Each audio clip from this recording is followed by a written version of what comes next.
Well, I know I haven't done a video in a while, but there's so many things going on.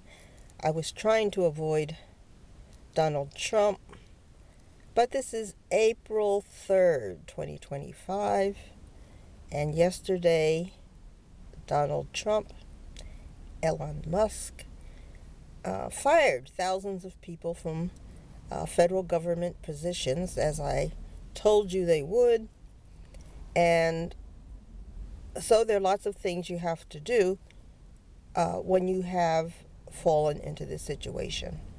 Maybe you were the person fired, or maybe it was someone in your family, maybe your mom or your dad, that was fired from a job. The job could have been long term or short term. Even a short term job takes a long time to get. By the time you get the applications in, you do the interviews, you get accepted, months have gone by, and so you get a job. So you might look like a short term employee, but you have long term involvement in getting to this position. So there are going to be problems. And as a newly laid off employee, of course, you're thinking about your retirement loss, your health insurance, and all kinds of things. And I'm going to go a few of the things that you need to assess as a family member.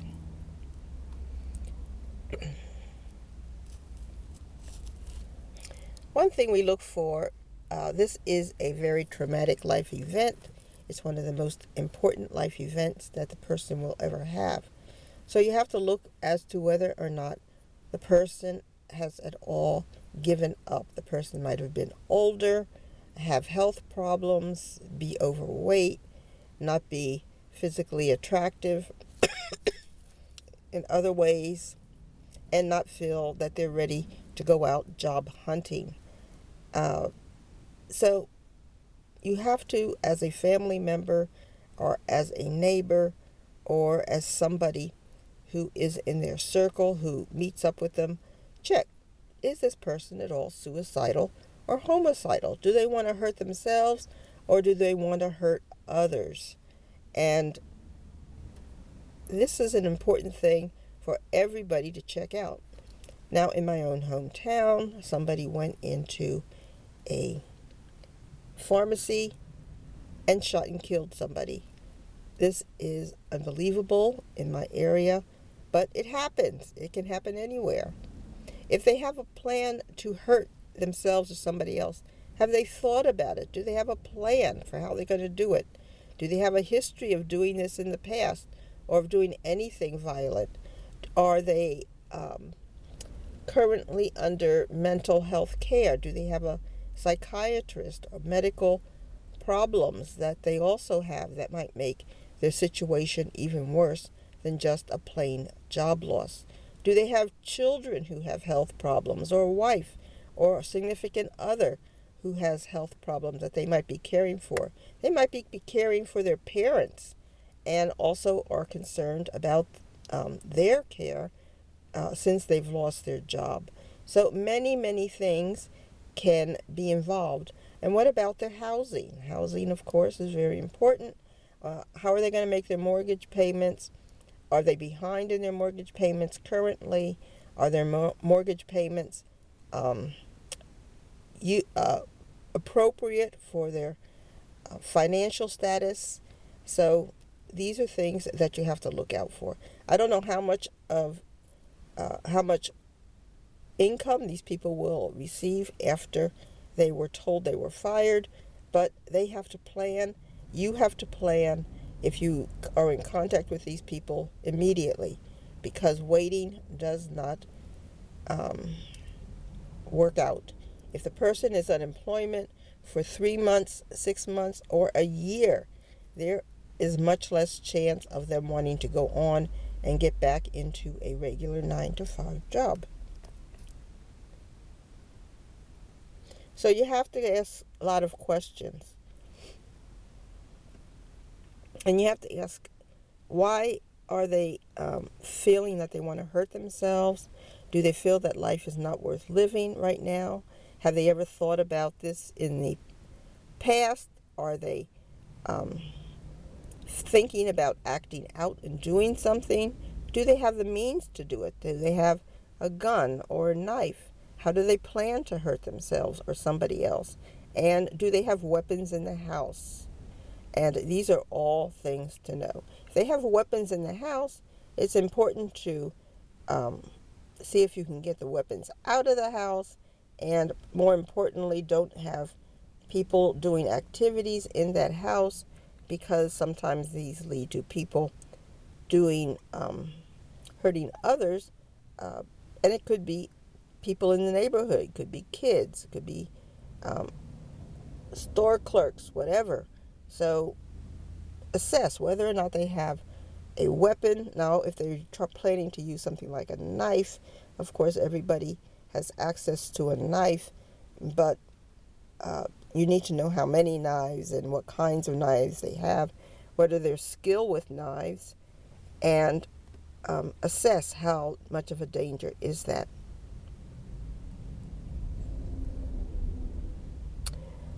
So what can you do? You can try to notify people that are in this person's support group, family members, cousins, aunts, neighbors who like the person. Don't identify a neighbor that doesn't like the person or who has ill will towards the person and tried to hurt them in the past, but identify 2 or 3 people who can come over, sit with the person on a regular basis, and I'm talking about a couple times a week at least, and talk to the person and assess how they're doing and how they're motivated. Are they getting up in the day and they're trying to do the things they need to do to move on to get a job? Make the person or ask the person to agree that they're not going to hurt themselves or anybody else, and that they'll call somebody if they feel that they are falling into a danger zone, a place that feels more dangerous, where they are thinking more and more seriously about doing something. See if there are mental health services that are available now. Donald Trump and Elon Musk have cut mental health services uh, federally, and that will come down to local mental health services. So if those services are available, see what you can do. See what services they have available. Maybe they have group meetings. Maybe they have free relationships with these people available that are that they can be enlisted in, so that they can go in and see professionals if they can and if they will comply to do that.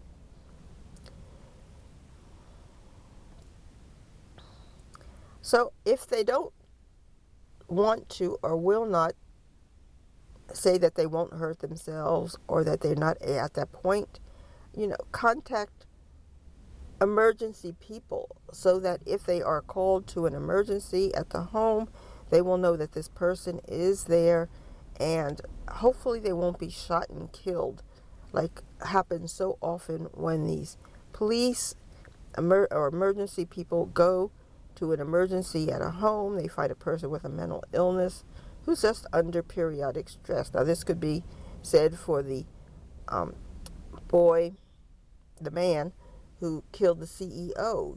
He was under a lot of mental stress.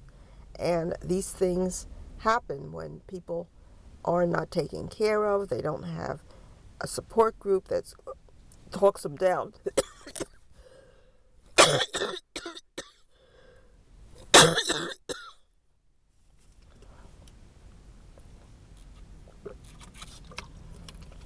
Excuse me.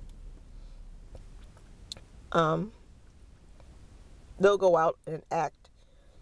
But if you think of it in ahead of time, and people are aware of these things, while the person is planning to do something, you can look around the house. Have they started to accumulate items such as ropes or guns or buying new bullets or anything that may make you think, oh, this person is going to act out, but just doesn't want to tell me.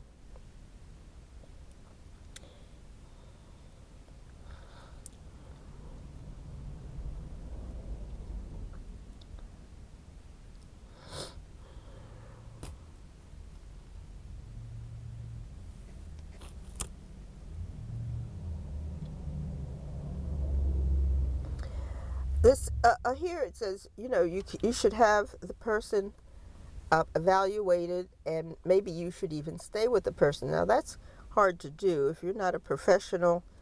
It's hard to put yourself in that dangerous zone, especially if you have people that you're caring for. You have children, you have a spouse, or whatever.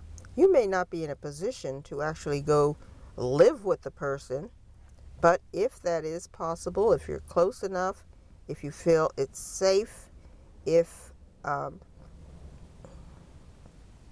that's something you're willing to do, you can go move in for a night or two or whatever seems reasonable, and see if you can just talk them through. Sometimes people need all night conversation because people tend to get worse at night. This Mangione person that killed the CEO, I believe he did that in early morning. So he was ruminating over this all night, and when morning came, he was ready to carry out his deed. He was in a state of psychosis, and he had convinced himself that this was something that needed to be done for the better good. So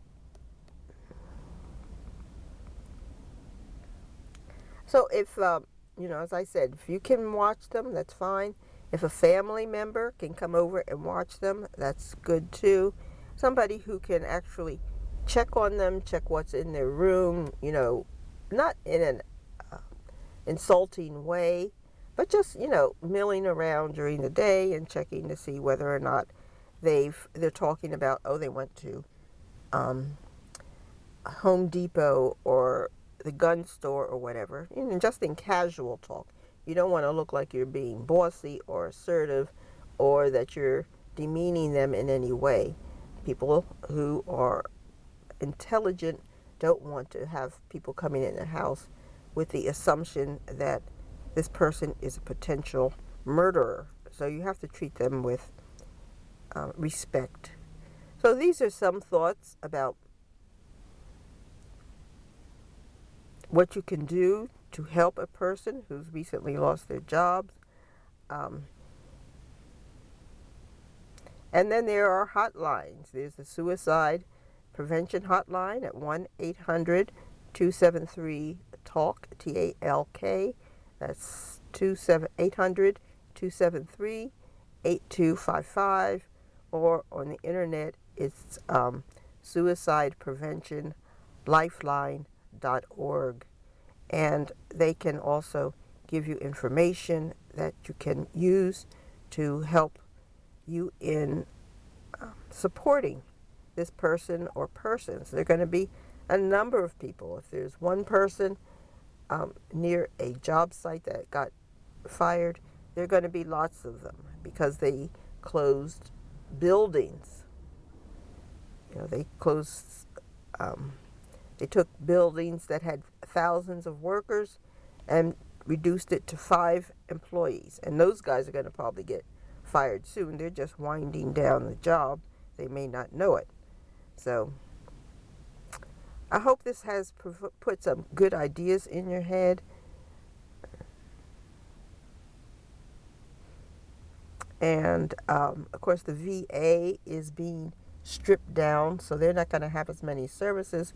But the VA also has a website, www.ptsd.va.gov, and that might be still available. I don't know. So it was the day. It was the day that Elon Musk and Donald Trump went wild. The Felon and the Ellen went wild. Mm. The Felon and the Ellen went wild. Okay, I'm going to do another one on post-traumatic stress. So take care. Love you all. Be safe. And let me know if there's anything I can do to help. Bye.